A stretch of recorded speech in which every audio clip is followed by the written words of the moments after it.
Hi friends, welcome back to my channel. ಹೇಗಿದ್ದೀರಾ ಎಲ್ಲರೂ? ನಾನಿವತ್ತು ನಿಮಗೊಂದು ಒಳ್ಳೆ ಸ್ನ್ಯಾಕ್ ರೆಸಿಪಿ ತೋರಿಸೋಣ ಅಂತ ಬಂದಿದ್ದೀನಿ. ಅವರೆಕಾಯಿ ಈ ಸತಿ ತುಂಬ ಚೆನ್ನಾಗಿ ಸಿಗ್ತಾ ಇದೆ ಮಾರ್ಕೆಟಲ್ಲಿ. ನಾನಿದೆ ಅವರೆಕಾಯಿನ ಬಳಸಿಬಿಟ್ಟು ಲಾಸ್ಟ್ ಟೈಮು ಒಂದು ಉಪ್ಪಿಟ್ಟು ತೋರಿಸಿದ್ದೆ, ತುಂಬ ಚೆನ್ನಾಗಿತ್ತು. ಆ ಉಪ್ಪಿಟ್ಟು ಕೂಡ ಈಗ ಅದೇ ಅವರೆಕಾಯಿ ಬಳಸಿಬಿಟ್ಟು ಒಂದು ಗರಿಗರಿಯಾಗಿರೋಂಥ ವಡೆ ಹೇಗೆ ಮಾಡೋದು ಅಂತ ತೋರಿಸೋಣ ಅಂತ ಬಂದಿದ್ದೀನಿ. ಇಲ್ಲಿ ನೋಡಿ, ನಾನೊಂದು ಅರ್ಧ KGಯಷ್ಟು ಅವರೆಕಾಯಿನ ಬಿಡಿಸಿ ಇಟ್ಕೊಂಡಿದ್ದೀನಿ. ಇದಕ್ಕೆ ನಾನು ಒಂದು 3 ಈರುಳ್ಳಿನ ಈ ಥರ ದೊಡ್ಡದಾಗಿ ಕಟ್ ಮಾಡಿ ಇಟ್ಕೊಂಡಿದ್ದೀನಿ. ನಂತರ ಇದಕ್ಕೆ 1 ಮುಷ್ಟಿಯಷ್ಟು ಕೊತ್ತಂಬರಿ ಸೊಪ್ಪನ್ನ ನಾನಿಲ್ಲಿ ಚಿಕ್ಕದಾಗಿ ಕಟ್ ಮಾಡಿ ಇಟ್ಕೊಂಡಿದ್ದೀನಿ. ನಂತರ ಇದಕ್ಕೆ ಒಂದು 2 ಟೇಬಲ್ ಸ್ಪೂನಷ್ಟು ತೆಂಗಿನಕಾಯಿ ತುರಿ ಇಟ್ಕೊಂಡಿದ್ದೀನಿ. ತೆಂಗಿನಕಾಯಿ ತುರಿ ಹಾಕಿದರೆ ಚೆನ್ನಾಗಿರುತ್ತೆ, ಅದಕ್ಕೋಸ್ಕರ ಇಟ್ಕೊಂಡಿದ್ದೀನಿ. ನಂತರ ಖಾರಕ್ಕೆ ಎಷ್ಟು ಬೇಕಷ್ಟು ಹಸಿಮೆಣ್ಸಿನ್ಕಾಯಿ ಇಟ್ಕೊಂಡಿದ್ದೀನಿ. ಇದು ಖಾರ ಜಾಸ್ತಿ ಇದೆ, ಅದಕ್ಕೆ ನಾನು 4 ಇಟ್ಕೊಂಡಿದ್ದೀನಿ. ನಂತರ 1 ಟೀ ಸ್ಪೂನಷ್ಟು ಜೀರಿಗೆ ಮತ್ತು ಒಂದು ಅರ್ಧ ಟೀ ಸ್ಪೂನಷ್ಟು ಓಂಕಾಳು ಇಟ್ಕೊಂಡಿದ್ದೀನಿ. ನಂತರ ಸ್ವಲ್ಪ ಇಂಗು ಬೇಕು.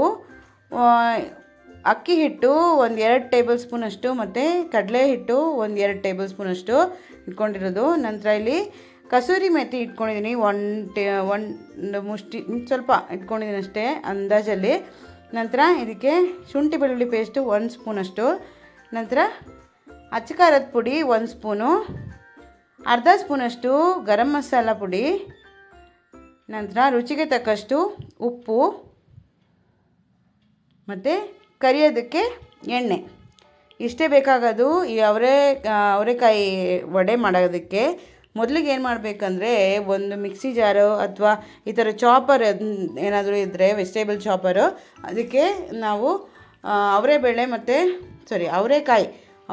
ಮತ್ತು ಮೆಣಸಿನ್ಕಾಯಿನ ಹಾಕ್ಕೊಂಡು ಈ ಥರ ಪುಡಿ ಮಾಡ್ಕೋಬೇಕು. ಅಂದರೆ ತುಂಬ ನೈಸ್ ಆಗಬಾರ್ದು.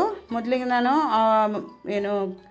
ಹಸಿಮೆಣ್ಸಿನ್ಕಾಯಿನ ಪುಡಿ ಮಾಡಿಕೊಂಡೆ. ಈಗ ಅವರೆಕಾಯಿ ಎಲ್ಲನೂ ಹಾಕ್ಕೊಂಡು 2 ಸತಿ ತಿರುಗಿಸ್ತೀನಿ ಚಾಪರಲ್ಲಿ.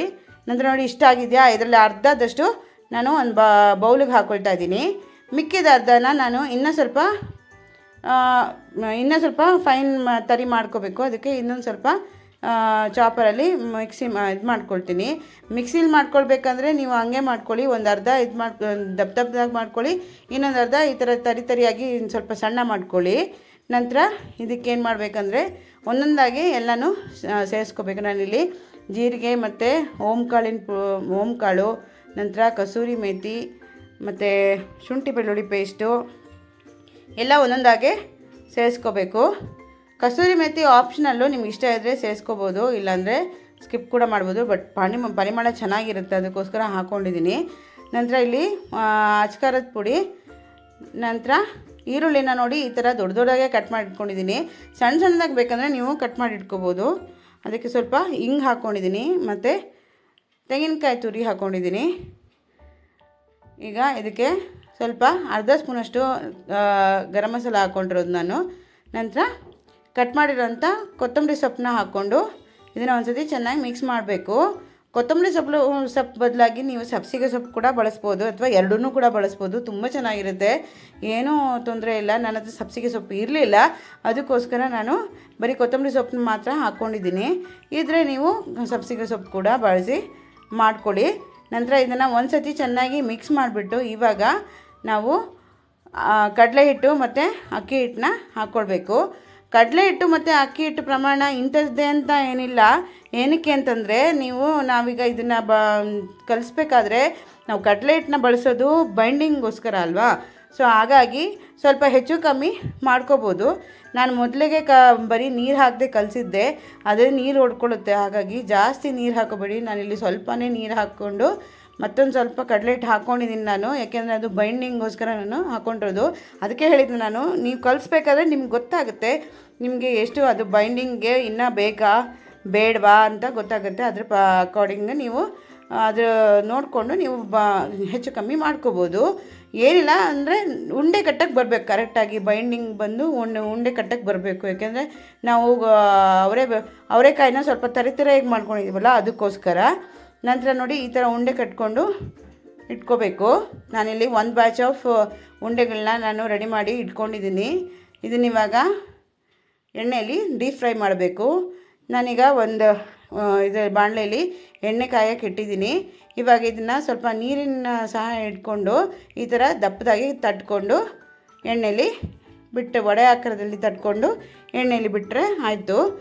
ತುಂಬ ಎಣ್ಣೆಗೆ ತುಂಬ ಒಮ್ಮೆಲೆ ಹಾಕೊಳ್ಳೋಕ್ಕೆ ಹೋಗಬೇಡಿ. ನೋಡಿಕೊಂಡು ಒಂದು ಎಷ್ಟು ಹಿಡಿಸುತ್ತೆ ನೋಡಿಕೊಂಡು ಹಾಕ್ಕೊಳ್ಳಿ. ಮತ್ತು ಎಣ್ಣೆಗೆ ಹಾಕಿದ ತಕ್ಷಣ ನೀವು ಮಗ್ಚೋ ಕೈ ಅಥವಾ ಏನಾದರೂ ಇದು ಸ್ಪೂನೆಲ್ಲ ಹಾಕೋಕ್ಕೆ ಹೋಗಬೇಡಿ. ಒಂದು ಸ್ವಲ್ಪ ಅದು ಸೆಟ್ ಆಗಬೇಕು. ಇದರಲ್ಲಿ ಅವರೇ ಅದು ವಡೆ ಏನಿದೆ ಅದು ಸೆಟ್ ಆಗಬೇಕು. ಸೆಟ್ ಆಗೋ ತನಕ ಒಂದು 2 ನಿಮಿಷ ಬಿಟ್ಬಿಡ್ಬೇಕು. ಆಮೇಲೆ ನೀವು ಸೌಟು ಗಿೌಟು ಏನಾದರೂ ಹಾಕಬೇಕು, ಇಲ್ಲಾಂದರೆ ಅದು ಒಡೆದೋಗುತ್ತೆ. ಸೊ ಒಂದು ಸ್ವಲ್ಪ ಅದು ಶೇಪ್ ಹಿಡ್ಕೊಳ್ಬೇಕು. ಹಾಗಾಗಿ ನೋಡಿ ಈ ಥರ ಒಂದೊಂದಾಗೇ ಮಗ್ಚ್ ಹಾಕ್ಕೊಳ್ಳಿ. ನಾನು ಒಂದೊಂದಾಗೇ ಹಾಕ್ಕೊಳ್ತಾ ಇದ್ದೀನಿ ನೋಡಿ, ಆ ಥರನೇ ಹಾಕ್ಕೊಳ್ಳಿ. ಒಂದು ಸ್ವಲ್ಪ ಶೇಪ್ ಹಿಡ್ಕೊಂಡ್ಮೇಲೆ ನೀವು ಆರಾಮಾಗಿ ನೀವು ತಿರುಗಿಸ್ಕೋಬೋದು. ಅಲ್ಲಿ ತನಕ ಸ್ವಲ್ಪ ನಿಧಾನವಾಗಿ ಮಾಡ್ಕೊಳ್ಬೇಕಾಗತ್ತೆ. ಓಕೆನಾ? ತುಂಬ ಒಂದೇ ಸಮನೆ ಹಾಕ್ಕೊಳಕ್ಕೆ ಹೋಗಬೇಡಿ ಎಣ್ಣೆ ಇದೆ ಅಂತ ಅಂದ್ಬಿಟ್ಟು, ಯಾಕೆಂದರೆ ಅದು ಒಂದಕ್ಕೊಂದು ಅಂಟ್ಕೊಂಡ್ಬಿಡುತ್ತೆ ಮತ್ತೆ. ಅದಕ್ಕೋಸ್ಕರ ನೋಡಿ ಇವಾಗ ಒಂದು ಸ್ವಲ್ಪ ಶೇಪ್ ಹಿಡಿದಿದೆ. ಇವಾಗ ನೋಡಿ ಈ ಥರ ತಿರುಗಿಸ್ಬೋದು ನೋಡಿ. ಈಗ ಆರಾಮ್ಸೆ ಒಂದು ಸ್ವಲ್ಪ ಶೇಪ್ ಹಿಡಿಯೋ ತನಕ ನೀವು ಸ್ವಲ್ಪ ಪೇಷನ್ಸಲ್ಲಿ ಇರಬೇಕಾಗತ್ತೆ. ಓಕೆನಾ? ಇವಾಗಿದು ಚೆನ್ನಾಗಿ ಕ್ರಿಸ್ಪಿ ಆಗುತ್ತೆ. ಮೀಡಿಯಮ್ ಕಾವಲ್ಲಿ ನೀವು ಮೀಡಿಯಮ್ ಫ್ಲೇಮ್ ಇಟ್ಕೊಂಡು ಮಾಡ್ಕೊಳ್ಳಿ. ಹೊರಗಡೆಯಿಂದ ಕ್ರಿಸ್ಪಿ ಆಗಿರುತ್ತೆ, ಒಳಗಡೆಯಿಂದ ಸಾಫ್ಟಾಗಿ ಬೆಂದಿರುತ್ತೆ. ಒಳಗಡೆ ತನಕನೂ ಬೇಯಬೇಕಲ್ವ, ಹಾಗಾಗಿ ತುಂಬ ಉರಿ ಹೈ ಫ್ಲೇಮಲ್ಲಿ ಇಟ್ಕೊಂಡು ಮಾಡಬೇಡಿ, ಮೀಡಿಯಮ್ ಫ್ಲೇಮಲ್ಲಿ ಇಟ್ಕೊಂಡು ಮಾಡ್ಕೊಳ್ಳಿ. ಓಕೆನಾ? ನೋಡಿ ಎಷ್ಟು ಚೆನ್ನಾಗಿ ಕಾಣ್ತಾ ಇದೆಲ್ಲ. ಈ ಥರ ಗೋಲ್ಡನ್ ಬ್ರೌನ್ ಆದಮೇಲೆ ತೆಗೆದ್ರೆ ಸಾಕಾಗುತ್ತೆ. ನೋಡಿ ಎಷ್ಟು ಚೆನ್ನಾಗಿದೆ, ತುಂಬ ಚೆನ್ನಾಗಿರುತ್ತೆ ಫ್ರೆಂಡ್ಸ್. ಒಳಗಡೆಯಿಂದ ಸಾಫ್ಟಾಗಿ, ಹೊರಗಡೆಯಿಂದ ತುಂಬ ಗರಿಗರಿಯಾಗಿರುತ್ತೆ. ನಮ್ಮ ಮನೇಲಂತೂ ಮಾಡಿದರೆ ಈ ಕಡೆಯಿಂದ ಹೋಗ್ತಾನೇ ಇರುತ್ತೆ. ಮಕ್ಕಳಿಗೆ ದೊಡ್ಡವರಿಗೆ ಎಲ್ಲರಿಗೂ ಇಷ್ಟ, ತುಂಬ ಚೆನ್ನಾಗಿರುತ್ತೆ. ನಿಜ ಹೇಳ್ತೀನಿ. ಈಗ ಅವರೆಕಾಯಿ ಸೀಸನ್ ಅಲ್ವಾ, ಖಂಡಿತ ಒಂದು ಸತಿ ಟ್ರೈ ಮಾಡಿಬಿಟ್ಟು ಹೇಗಿತ್ತು ಅಂತ ಕಮೆಂಟ್ ಬಾಕ್ಸಲ್ಲಿ ತಿಳಿಸಿ.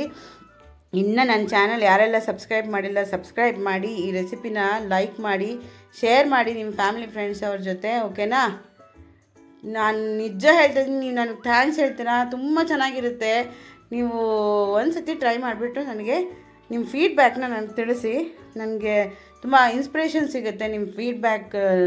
ನನಗೆ ನೆಕ್ಸ್ಟು ಏನಾದರೂ ಇಂಪ್ರೂವೈಸ್ ಮಾಡ್ಕೊಳ್ಳೋಕ್ಕೆ ಅಥವಾ ಹೊಸ ರೆಸಿಪಿ ಹಾಕೋಕ್ಕೆ. ಓಕೆನಾ? ಮತ್ತೆ ಸಿಗ್ತೀನಿ ಇನ್ನೊಂದು ಹೊಸ ರೆಸಿಪಿ ಜೊತೆ. Until then take care, bye, see you, thank you.